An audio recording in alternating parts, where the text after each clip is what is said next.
Good afternoon mga boss. For today's video mga boss, may na-install kami na QCY Android head unit with 360 camera dito sa Toyota Fortuner 2013 model.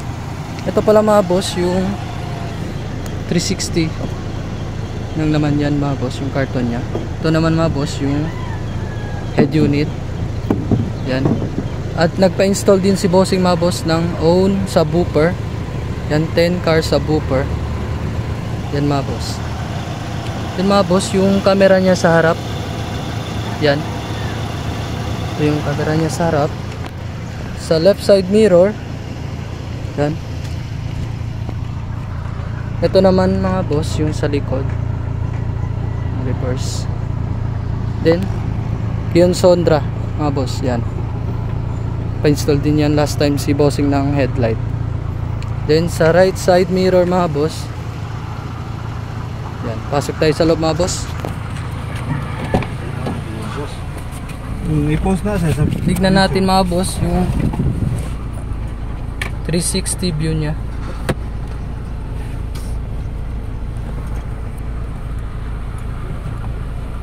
Yan yung 3D view. Klarong klaro mga boss, walang blind spot. Yan. Klaro siya sa lahat ng anggulo. Yan. Back.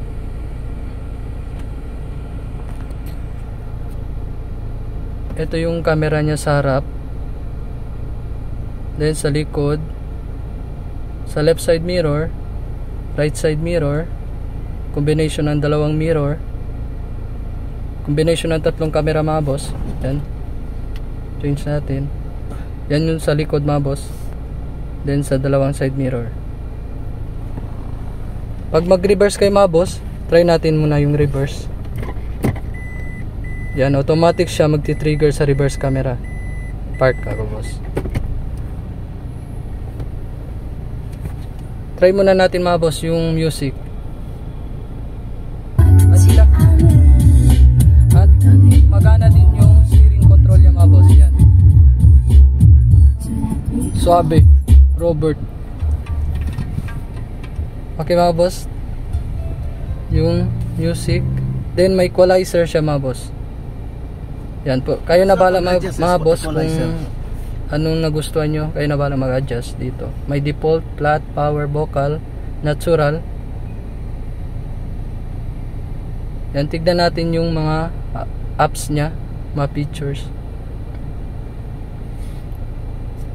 Yan, may BT phone, CarPlay, DSP, Chrome, Gallery, Maps, Play Store, YouTube. May Play Store na siya mga boss. Pwede na kayo mag-download ng kahit anong apps. Pwede na din kayo mag-YouTube, mag-Maps. Diyan, try natin yung radio. Importante sa mga kabrigada. Yan mga boss yung radio nya. Nakaset na lahat ng station. May equalizer din yung radio. Cellphone, tanggalan. Apple Play, CarPlay. Yung sa dito pala mga boss sa CarPlay, gumagana siya mga boss. Bali yung sa nakakonect dito sa cellphone ni bossing, CarPlay na siya mga boss. May Waze na. Yan.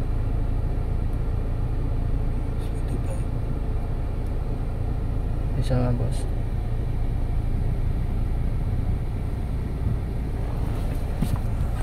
Tapos mga boss, may kasama na siyang dalawang USB slot at isang SIM slot.